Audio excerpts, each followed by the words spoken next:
BSHL fans, and welcome to the unofficial Beausejour Senior Hockey League podcast. Tonight is the second part of the special playoff series where the boys are breaking down the Hawks versus the Corsaires. If you want to catch their games, their first game is Friday night, 8 p.m. at the Kent North in Mishabukto, and their second is Sunday, 7 p.m. at the Real Cormier Center in Shippagan. Now, here they are, the Corsaires. Hello and welcome to the unofficial Beausejour Senior Hockey League podcast. My name is Corey. I'm joined by my co-host, Little Corey. My name is Corey, not Little Corey. I weigh north of 200 pounds, so I don't think that's little. So you're littler than me, littler. You're fuck it. You know what? I'm bigger than you are.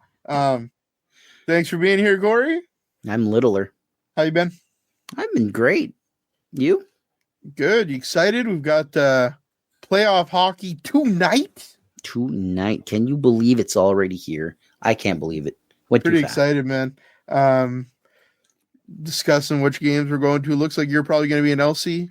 Yeah. So you'll be in Rishabukto. I'm going to be in Miramichi. We don't know who's going to be with who yet. Kind of up to camera what she decides she wants to record. She'll love that I called her that. Yeah. She'll decide which game she wants to go to and record. It's kind of up to her. So we don't know yet if we're live streaming any games or not. We'll be a last minute decision for those things. We normally are. Usually Miramichi has Roxanne streaming it, and an Elsie Foster Augustine usually has it. So I think we'll be safe unless one isn't going to be there, but I think we'll be safe for content when it comes to that. Sometimes we like to give a second angle, but it depends. Depends today. Depends how we're feeling. Corey, we started yesterday's episode talking about the betting lines for these playoffs, so we'll do that again here. Cool bets. These are taken from Cool Bet. They actually reached out to me, by the way. Yeah. They're going to be sending us some merch and some different stuff. Somebody told them that we talked about them last week. So, anyway, kind of cool. So the Corsaires de Péninsule Acadien are plus 850. So they're the deep underdog here. So bet 100, win 850, bet 1,000, win 8,500. I don't know if that's, I'd love to say I don't think that's fair, but they've struggled this year. They have. And they're facing a Hawks who have a lot of playoff experience. Although the Corsaires also, can't forget that the Les Marchands de Chipagon won the Acadie Chaleur a few years ago. And then the Tracadie Alpines won the last year of Acadie Chaleur. Yeah. Les Marchands beat Tracadie last year in the playoffs. These are teams with playoff experience. Against each other, though. I know. It's I agree that I think the Hawks have a lot of firepower. And the Hawks also have Jason Ryu, which helps. The Hawks are the favorites in this series, but to win the entire playoffs, they are plus 550. So bet 100, win 550, bet 1,000, win 5,500. I think that's actually a pretty generous line for the Hawks. I don't know if I would have given them that much. Yeah. If I wake up in the end of March and the Elspachtag Hawks are the champions, I'd be like, yeah, okay, I could see that. Yeah. You ride a hot goalie like they've got.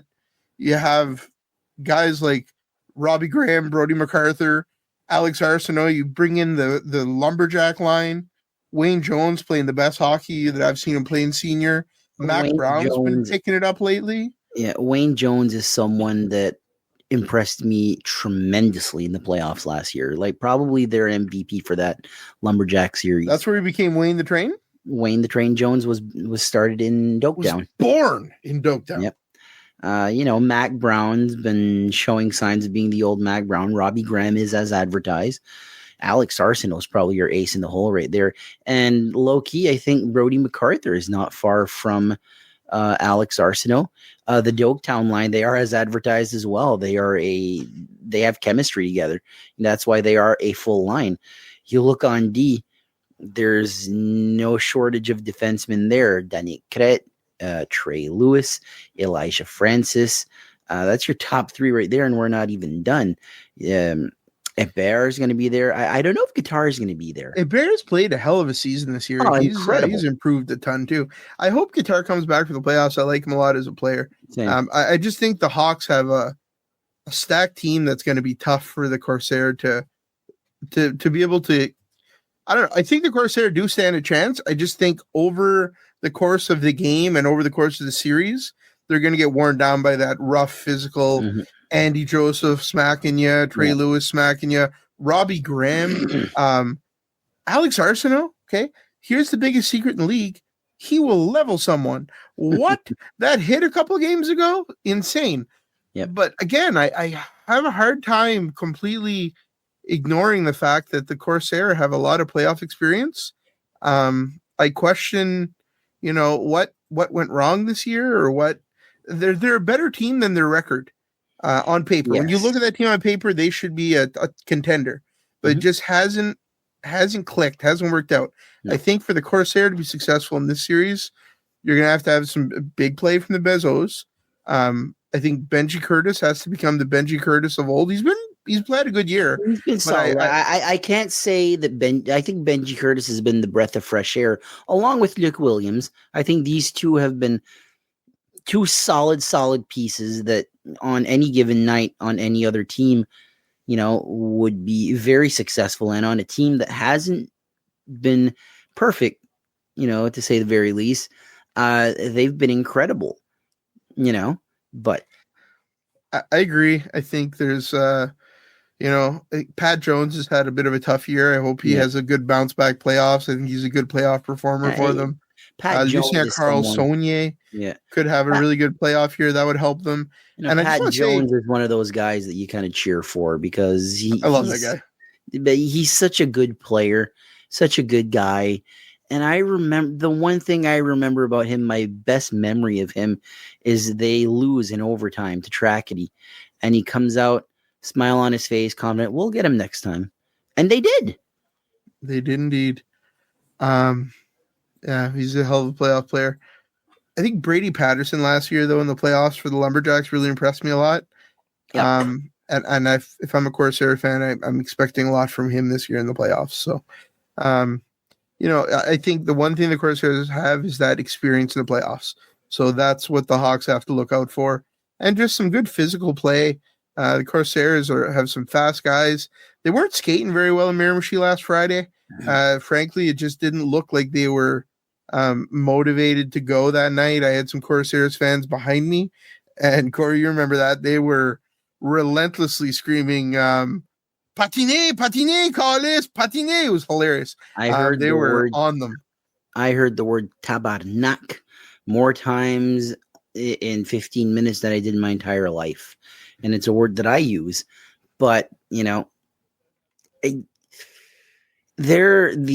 for me right now, like the playoffs haven't even started, but for me right now, they're the story of the year. There was all this hype, a press conference that we attended to reveal La Corsaire de la Péninsule Acadienne. A lot of hopes and dreams that really didn't live up to the hype. 5 wins, the entire season. In 20 games, you got 5 wins. But like you said, season 1 is over. The second part of the season is starting on Friday. The real season. The real season. Can they turn this around? I think their best game, was their first game of the season where they pumped the Hawks. What was it, like 9-4 or something ridiculous like that? Yeah, they had some flashes of brilliance at different points throughout the year, but it was definitely, I think, a disappointing year. I don't know. There's guys there that I really like to watch play, so I hope they have a good playoffs. But I think they would be the first to admit that they're going to be fighting an uphill battle, and that they're just going to have to play their hearts out and prove everybody wrong. And it wouldn't be the first time that a team from the peninsula proves everybody wrong. Wouldn't be the last time. So I will say that. So we didn't predict who would win in the other series, but we did predict how many rounds how many games that it would go. So how many games does this go? 4. I agree, 4. I think I was going to say 3, but I'm going to say 4 because I guess that's the cool bet to do. I agree with you. I think 4 is the one to go with. So after this, we've got an interview coming up with Trey Lewis of the Elspucktuck Hawks. We love Lewis, man. He always comes on when we shoot him a message. Always very, very, very willing to help us out. Yeah. If you haven't read Bruno Rashour's book on Trey Lewis, I highly recommend it. It was a good read. Yeah. I actually read it a second time a few weeks ago. Yeah. Because it's such an easy read that I wanted to start my Goodreads here. Do you know what Goodreads is, Corey? No clue. I didn't think so. So Goodreads, you can track how many books you read over the course of a year. And I like to set my goal at like 40. I can do that on one hand. So shut up. So you track your books, and the Trey Lewis book for me is like a 1 day read. So I was like, I'm going to get a quick start to my year here. Boom, read that book. It was a great read. But yeah, no, check that book out. Bruno Rashour did a great job with it. Trey Lewis is the name. There you go. I think you'll be there on Friday night in El Spukduk and Rishabakto. So you said you've got a lot of people that you know that are going to the game, right? So, sort of member of Wrestling with the Bros, Mark Richard. Him and his girlfriend are like, Mark just randomly asked me, what's the BSHL looking like? Like, playoffs are starting on Friday. She's like, you going to be there? I'm like, probably. He's maybe. from Lemec, right? Mark? No, Mark is No. Noemi. Noemi is from Lemec, yes. Yeah. So I think he said that she hadn't been to a senior hockey game in like 20 years or something like that. So she used to go, like, back in the day. She's way younger than us, though. I think she's maybe. Yeah, I was about to say she's 20. Like, she's like 25. Did she go to the game as a 5-year-old? Probably. She's so young compared to us. We're old dinosaurs here. Although Mark's your age, right? A little younger. No. He's way younger than me. He's way younger than Mark's born in '93. It's hard to tell, right? So he acts like us. So yeah. Well, here's the thing. Me and Mark became friends through work. I used to be the boss in the frozen food department at the co-op in Saint Louis, and he was on the floor with me as in groceries, and we became friends through that. And we had same interest in music and hockey, and he enjoyed a little bit of wrestling. Who's your favorite wrestler? He'd be like Razor Ramon. But Mark's a great guy. I think we're next week going to catch a Wildcats game with him. But yeah, he's like, I don't spend enough time with my friends. And I'm like, and he said something about BSHL. Come on Friday. I'll be there probably. And apparently painted myself in a corner, so I have to be there. There you go. So Charlie will be there. A few other people are going to be there, I'm sure. So yeah. Oh yeah. Your normal LC Corner crew. Well, no, I call it the BSHL Podcast Corner Crew because they're our friends who are Elsie fans. They're all Elsie fans, yep. Yeah, but we at one point in time we had the Dalhousie Horn Boys. I love that, man. The Dalhousie Horns are something else. You'll be taking pictures at the game on Friday, so should be a fun playoffs. I'm really excited to get it underway. If you're listening to this on Friday, it's a few hours from now. Get to the Kent North on Friday at 8 p.m. Get to the Saint-Réal-Comier in Shippagan on Sunday at 7 p.m., I believe. It is at 7, yes. Support the BSHL. So, we're, again, non-committal, not willing to predict who we think is going to win, but that's kind of who we are as people. Yes. All right. Enjoy the interview with Trey Lewis, and we'll see you at the game. Take care. All right. Corey and Corey are here, joined by special guest from the LC Puck Hawks, friend of the podcast, Trey Lewis. Good to be back. Off-ice Trey Lewis, non-scary Trey Lewis. Yeah, exactly. Like we were talking about. Yeah. Yeah, we were just talking about that, how there's like separate personas. There's people don't realize how nice of a guy Trey is off the ice. And then on the ice, it's like, man, a little scary dude. Can't let them in on the secret. Got to keep up the facade, I guess. Unfortunately, this is going to let it out a little bit, but that's okay. How you been, Trey? It's been a busy year. Yeah, busy year. Like you said, a lot of hockey and raising twins on the side, I guess. I guess my girlfriend wouldn't like me saying on the side. I think that's probably the more important job, but busy winter for sure. It's crazy that playoffs came up so fast. It was crazy, yeah. We feel like it passed quicker this year than last year, and it's about the same length season, actually, just a couple game difference. But yeah, it's wild, man. How are things in Elsie? How are things at the school? you're still teaching there. I think a lot of people don't realize that. Yes, teaching Elsie. So I deal with the kids at school all day and then come home to two twins, 2 1-year-olds. So it's makes for a long day. But the bright side is the girls go to bed pretty good, and so I get my evenings to chill and do BSHL interviews. So it's not so bad. And gaming, a little bit of gaming. Yeah, there you go. Exactly. So it seems to be a thing with a lot of the guys we interview off camera. They're kind of like, oh yeah, I would play Fortnite or play something. So you got to mind a little bit, not always hockey. So talk to you. It's like my therapy besides hockey, I guess. Yeah, there you go. How was the season for the Elspucktuck Hawks? I think it was a pretty kind of typical Elspucktuck Hawks season. The first year was kind of over the top. We, started 15-0, was just wild. And then last year was, kind of the opposite, where we just kind of couldn't string any wins together. It was, I guess, a disappointing regular season, and then we had a first-round exit. And this year, it kind of feels like back to the old Hawks that I'm used to, where, we had a slow start. That's to be expected. And we really picked it up in the second half. I told you guys before, we kind of make the joke that, training camp goes till Christmas, and then, we kind of get a few games, and then the real season starts when playoffs hits. So, and the good news is, that's kind of how it feels. I mean, tomorrow night, we're looking like we're going to have our full lineup probably for the first time all season. It's fantastic to hear. I think we were talking to Parker Dean last night, and we were talking to Miriam Rashe last night, and they kind of said the same thing. They feel like they're going to have close to their full rosters for the first time. So it's pretty exciting time in the league. You guys had some big additions. We're high on Brody MacArthur. Addition, man. This kid came out of junior A and huge impact. Oh, exactly. Like you said, the guy put up, 300-point seasons, I think, in junior A or something along those lines. I'm kind of old school, and I don't kind of follow the hockey scene too much now that I'm one of the older guys. So I don't know anybody that's outside of like maybe 2-3 years of my age range.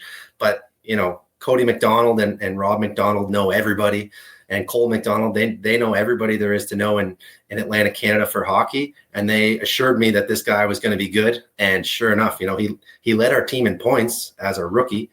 And, he's one of those guys that, you might not notice all that much when you're watching, and you look at the score sheet and he's got 3 points, right? 100%. It's totally that. We'll be taking pictures, and I'll come back and be like, how did I get like these great shots of Brody? And I didn't even notice him out there really. Like, he really slides under. I think that's key to his success, man. Exactly. Like, the way he plays, he's so good with the puck that you almost don't notice it. He's making such good plays at the offensive and the defensive blue line. And, just little passes in the corners that you don't really notice, but they set up a great play. You know what I mean? Like, he's got such good hockey sense. It's and he's such a good playmaker that it's paid off for him, and it shows on the score sheet. Then you guys brought over the River Valley crew, we're going to call them. So there's the River Valley line, and people forget about it, but Jason Ryu back there backstopping the Hawks. How big was it adding those guys and then seeing them settle in and just, provide so many good points for you guys? Oh, like you said, seeing them settle in, we got that whole line, right? We got Trainer, Brewer, Crow, and we haven't separated them once all year. And I think every game that we play, they're getting chances almost every shift. Yeah. And the one thing that I tell even our guys is, I think the reason that they're so effective on top of their skill, Peter Trainer is just one of the high-end skill players in the entire league. And Brewer and Crow and Pete as well, they work so hard. The skill can only take you so far, especially in a league that's as good as it is this year. The league's so good this year. There's so much skill on every team that the difference maker is going to be how hard you work. And that's why I think those guys have such success. And, to get Jason Ryu in the pipes, Julian, who was our starter last year, actually has a herniated disc, and he hasn't even been playing any pickup at all this year. So that was a big loss for us in Julian, but to get, Jason Ryu in the pipes, who shut us down in playoffs for Doketown last year. He stymied us hard, and now he's on our side. So that's awesome. And I think another pickup that some people forget is we got Brett McLean right at kind of close to the deadline. And to get another high quality centerman like that has the high hockey IQ that Brett McLean does, it's helped our depth tremendously. Like I said, when the league's this good and this skilled, to get one more guy that's got such good hockey IQ and skill like Brett McLean, it goes a long way. Speaking of forwards, one of the best forwards of the Hawks this year has been Alex Arsenault, rookie of the year last year. Many times this season, 2-3 goals a game. Talk to me about him, because he's becoming a superstar in this league. Yeah, absolutely. Like you said, a superstar. We had nominated him for top forward in the league, and we nominated him as our MVP as well. And Brody led our team in points, and that's huge. So he was an easy rookie of the year nominee. But Alex is just such a game changer, right? He's one of those guys that you do notice when you watch the game. He's the guy when we're down 2 or 3, he can couple bursts of speed. He's going down the wing, driving to the net. He gets a breakaway, scores. Like all those comebacks that we had, we had at least 3 or 4 third period comebacks that were, 2-3 goals down. We came back in the third, 1 in overtime or 1 in regulation. I feel like all those big comeback wins, they were kind of initiated by Alex with those big goals or those big rushes or big plays, you know what I mean? So that was why we kind of nominated him as our MVP this year. And he's been phenomenal for us every game that he's played. Absolutely. Completely agree.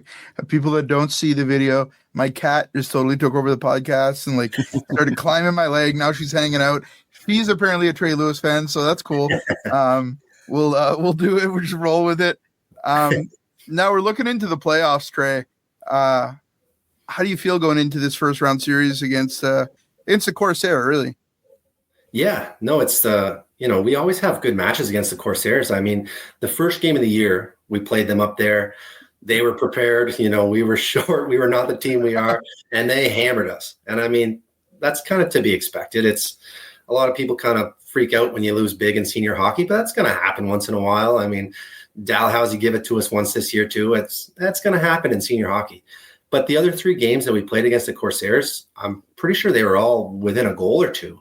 And 2 of them went to overtime, right? Like, we always have great games against the Katy Pen, and they're good. They've got depth. I mean, they kind of combine 2 teams there, and we know a lot of those guys. I played with a lot of them growing up, with and against, Patrick Jones and Tommy Bizzo. And I've played against Billy Bizzo every time I've played senior. And, Luke Williams, those guys, I've played against them since I was a kid, and got a lot of respect on both sides. I think it's always a clean, hard fought game. And, I expect playoffs is going to be no different than that. Yeah, I think the Peninsula always just historically Shippagan, Trackety, Lamech, they come out, man. It's a different team come playoffs there. So exactly. We're really excited for it. I think you could go either way for sure. Yeah, definitely. You mentioned earlier, you guys added some people, Rob McDonald, Cody taking a bigger role, and they're prominent. You see them at the rink. That's been, how big of an impact's that made on your team? I think it's been huge. I mean, I've told a couple people Rob McDonald, he actually works for the Elsie band. He's like the kind of the hockey sports coordinator. He runs hockey schools for kids kind of all week, all year round. And, I think the end goal for kind of us merging, we've kind of merged with the junior C team, and we've merged with those hockey schools that are run by Rob as well. And we're trying to kind of make this one little entity in Elsie that revolves around hockey. And we want to get the kids involved in sport. We get them off the streets, and to combine the efforts of kind of all those 3 things and work together to build something, big here. I think that's huge for the community. It's huge for our team. It's huge for the kids. It's huge for the junior C team.